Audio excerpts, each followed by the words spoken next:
Beauty and the Beast.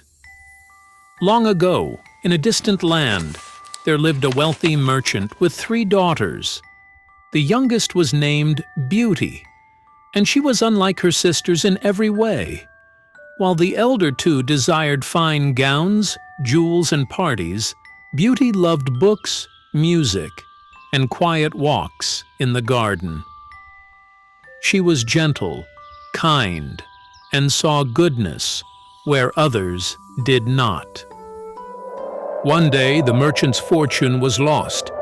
Ships sank at sea, and his grand house was sold. The family was forced to live in a small country cottage.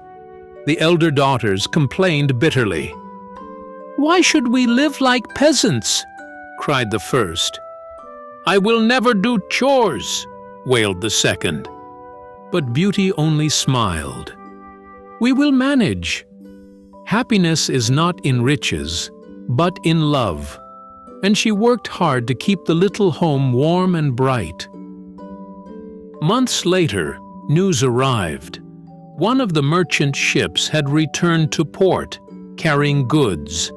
Filled with hope, he set off to claim it.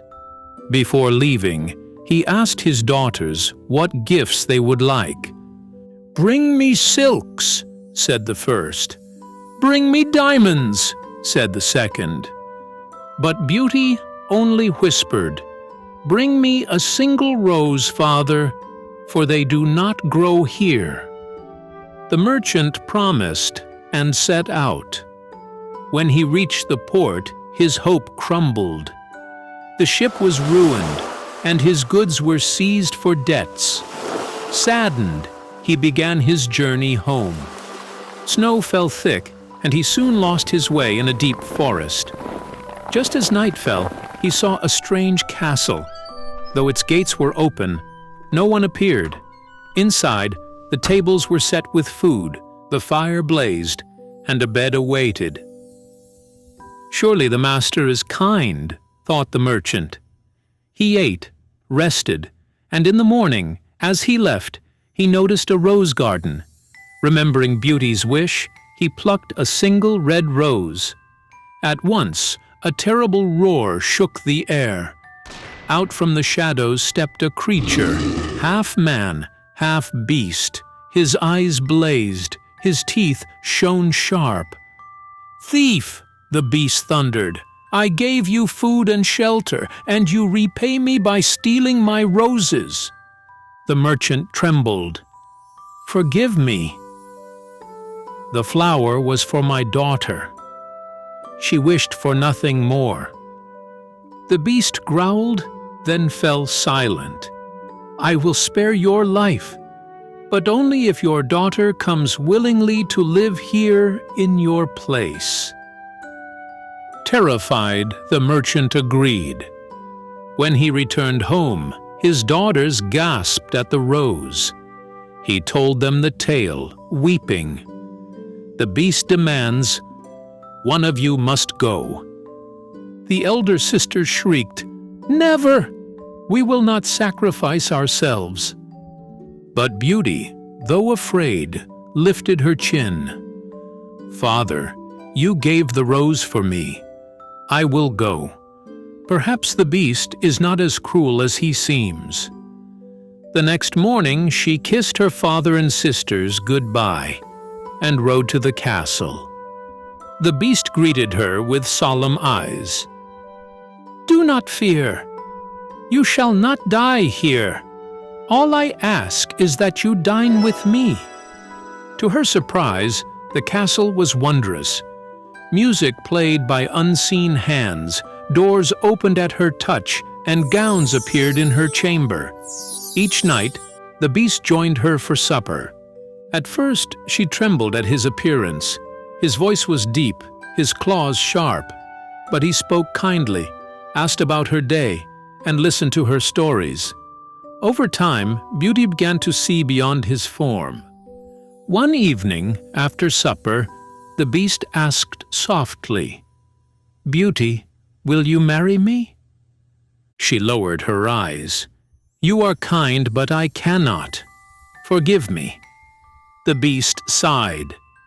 "As you wish." Yet he did not grow angry. He only smiled sadly. Weeks turned into months. Beauty grew fond of her strange companion. Still, she longed to see her father. The Beast noticed her sorrow.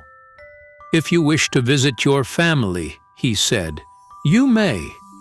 But promise you will return in 7 days. If you do not, I shall die of grief." Beauty promised. With a magic ring, she was carried home. Her father embraced her with tears of joy, but her sisters, jealous of her fine gowns and happiness, plotted. "Stay longer," they urged sweetly. "Surely the Beast will wait." Beauty's heart wavered. She stayed 1 day, then 2, then more. But on the 7th night, she dreamed of the castle. She saw the Beast lying pale in the garden, dying. With a cry, she woke. "I must go back." In a blink, she returned to the castle. The halls were silent. She ran to the garden, and there he was, the Beast, stretched upon the ground, eyes closed. "No," she wept, falling beside him. "Forgive me. Do not die. I did not understand until now. I love you.